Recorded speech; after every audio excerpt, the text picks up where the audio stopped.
I mentioned Sunday lunch in the country church. There's probably no more exciting, thrilling thing to a young minister, including preaching to these wonderful people, than eating Sunday lunch. When God was thinking rural ministry, he was thinking real heavy Sunday lunch. I remember the Sunday lunch I had at Opal and Dr. Schauss's house one time. They had me over for lunch after I preached my first sermon at the Grafenberg Baptist Church, Route 2, Waddy, Kentucky, where I was pastor. They had our family over, and I'm telling you, the table was bow-legged with Sunday lunch, trembling with anticipation and much food. The food was incredible. 4 kinds of meat. We had ribs and pork chops and chicken and cube steaks. We had 17 different vegetables. 4 of them were beets. She had them diced and sliced and cold and raw, just all kinds of stuff. She had every known color of green pickles, relishes and chow-chows. We had breads on that table that would bewilder the imagination. Hot rolls and cold rolls, light bread and heavy bread. We had cornbread that you could have won the Civil War with. I'm serious. Throwing it at the North or feeding it to the North, you had them. Break off a chunk and defend your town. You know, get out of here. Iced tea. Now, this is serious iced tea. Major serious iced tea. Dead earnest iced tea. Heavy, dark, sweet, rich, thick, 40 weight. Iced tea. Stirred it with a dipstick. Throw a slice of lemon in there and you can hear it whimper. It'll just turn face down and quit.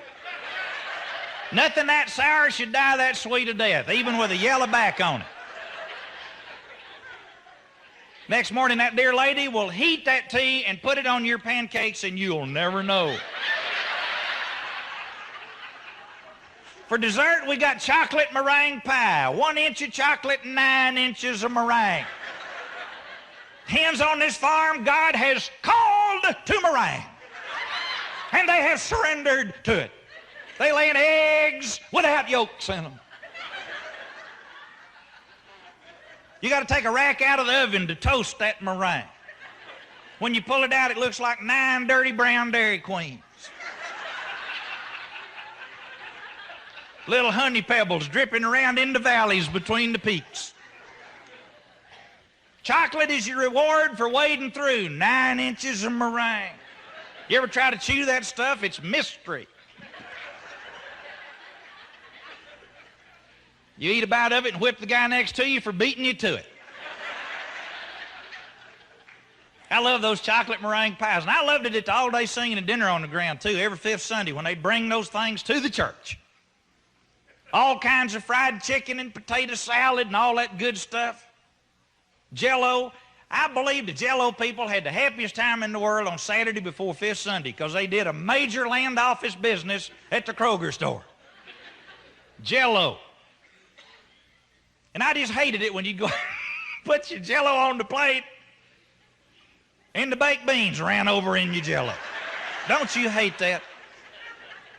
I try to get those little picnic plates with the little ridges in them so you can keep mean stuff off your Jell-O. I like pure and undefiled Jell-O. I don't even like those little funny marshmallows in it. Leave my Jell-O alone. What I love to do, though, is stand in front of the church and watch those cars coming down the road, boiling up that gray, dusty gravel, tires firing rocks at mailboxes and bewildered heifer calves. And you could stand on the porch under the shade of an elm tree and watch every single car that had a meringue pie in it, and you could pick them out every time. Simple. They top the hill, cut off the motor, and coast in the parking lot.